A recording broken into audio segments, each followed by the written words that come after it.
Harry Kane last night to the rescue, Danny. I mean, if ever we saw why Bayern Munich decided to go 100 million plus for a player and go after Harry to that extent, it was last night. Lazio went to the Allianz Arena in the Champions League, one up from the first leg. Harry Kane well and truly turned things around for Bayern Munich last night, and Bayern Munich progress. A double for Harry, inspired Bayern Munich in a turnaround in their tie, and now they're in the Champions League quarter-finals. Is it your belief, Danny, that Harry Kane will indeed end up winning a trophy probably before Tottenham do? Yeah, I think that would be a good bet. Yeah.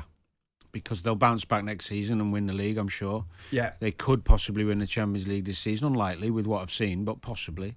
And over the next 3 years, he's likely to get quite a few trophies. Munich are only going to get, after they've decided to get rid of Tuchel, they'll have a little revamp of the squad and they'll dominate again.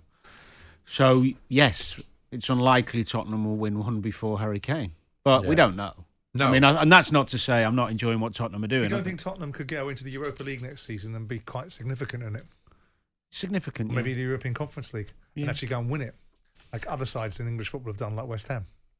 I think Tottenham will get in the Champions League, so the worst they'll end up is Europa League. And the problem is when you're playing Champions League and Europa League, you'll always come up against a powerhouse. Yeah, definitely Champions League. So, I mean, we're just surmising. I mean, I hope Tottenham wins something. It doesn't. So I would love to see Tottenham win something quicker than Harry Kane. That would please me. I've got no problem with that. But the reality is, when asked the question, percentage-wise, I would, if you were betting on one or t'other, I would probably go for Kane winning something at Munich before Tottenham. Yeah. Most people probably would. But I tell you what, the disappointment around Munich season is obvious, and Tuchel losing his job, well, in effect losing his job. There was a few changes last night in the team, which maybe it's easier to be brave when you know you're walking out the door, but you're talking about second leg when you're chasing. Go on. He played a lad in midfield called Pavlovic, 19-year-old, who's been at the club since he's a small boy. Right. Through the Munich, he came in. Yeah. He left some big names on the bench, and he got it right in the end. So, Tuchel could, as Simon said before, if the draw's kind, they've got quality. They could go through and win it. Kane, by the way, I mean, talk about reliable, consistent, relentless with his finishing. The 2 goals were they're the type of goals that you can't teach how to score. Yeah. Because both of them, he was in the perfect position. You can't teach it.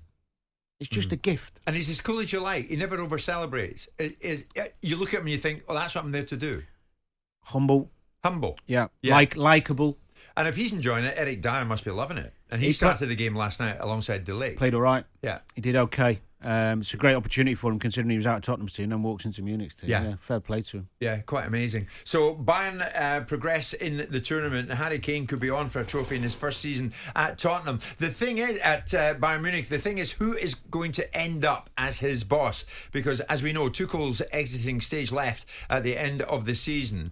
Is it indeed going to be Xabi Alonso? Is he going to put his pen on the piece of paper that belongs to Bayern Munich before he even looks at what Liverpool may or may not offer? Konstantin Eckner, the German football broadcaster, said, yeah, it's looking that way.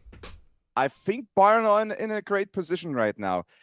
You have to think about it. I mean, he knows Bayern just like he knows Liverpool. I mean, he played for them until he retired from football. He played 3 years there. He was a starting 11 player until he retired. So we just think about that. He played under Guardiola and Ancelotti for Bayern.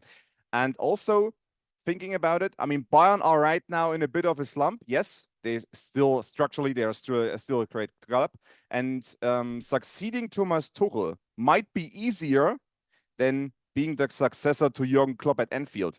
These are some shoes to fill, and I don't even know if Xabi Alonso feels ready to it. Just thinking about it, I mean, Jurgen Klopp, 9 years at Anfield, his successor is almost doomed to fail. We listened to Konstantin yesterday. He's got his finger in the pulse. He's a good journalist. But the suggestion is, Danny, that it's looking like Alonso, a man in demand, will say yes to Bayern before he says anything to Liverpool. Well, I mean, we don't know his mindset and what he thinks and what his priorities are. There's a few factors. There's a football factor and a family one. I mean, where your kids want to be brought up, where your wife wants to live, all those things are relevant, I'm sure. From a football perspective, Bayern Munich is probably the easier route in the fact that with a bit of tweaking and belief in himself that he thinks he could overcome Leverkusen, is the team he knows so well next season, and Dortmund, and get back to winning the title. It's probably sensible from a football decision and career path in terms of trophy success. Liverpool, it's a difficult one because I'm speaking from somebody who's got that affinity and love for the club and had it since a young boy, which he probably doesn't have. I know he loves the fans and I know he loved his time there. But the Liverpool job is probably going to be there for him, even if he goes to Munich first. Where I would suggest Liverpool, what I mean by that is whoever goes in after Klopp is highly unlikely to have the same success. Therefore, there's probably going to be another change. Yeah. And maybe Alonso's thinking, well, I'll wait, let someone else try and fill those. Attempt to follow Klopp. And then that might still be there later. No Yeah. guarantees, of course. Yeah. You know, someone could walk in the door at Liverpool and have success.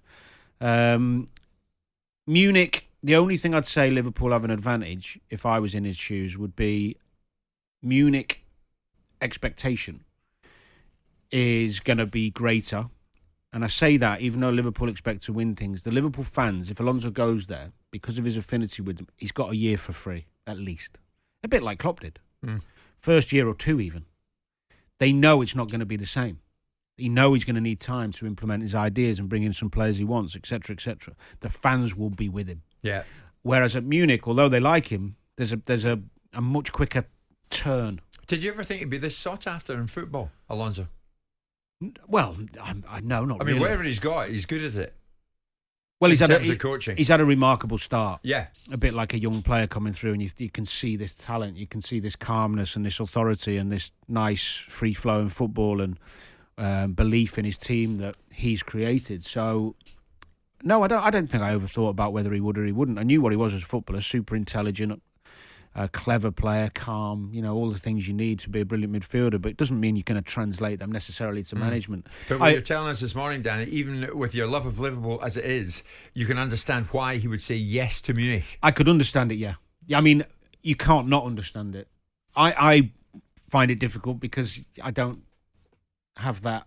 You never want to see Liverpool getting a second prize. I don't have that objectivity. I only see it one way. But the reality is, he is in a different place, and in some ways, the more you think about it, even though you don't want to hear it as a Liverpool fan, the more the Munich thing does make sense. Yeah. I mean, I was surprised yesterday, Simon, when Konstantin Eckner told us, no, he's had conversations with Bayern, fully with the approval of Bayer Leverkusen. And that was the understanding that we had, that in terms of Leverkusen's attitude towards a so-called bigger club coming in, which makes it slightly curious as to the reasons why Liverpool, having known since November, if we follow the narrative that Liverpool were in for Alonso and believe that to be the case, then it makes it curious as to why Liverpool haven't had these opportunities in conversations before the Tuchel affair blew up. They might have. They may well have done. But at this moment in time, if the argument is being led by the fact that Munich are getting in there first, because we spoke to Konstantin yesterday and he said Liverpool have not had contact with him, but Munich have. And Liverpool have known since November. Yeah, I don't see. I mean, I think Alonso is this ascent that he's got at this moment in time.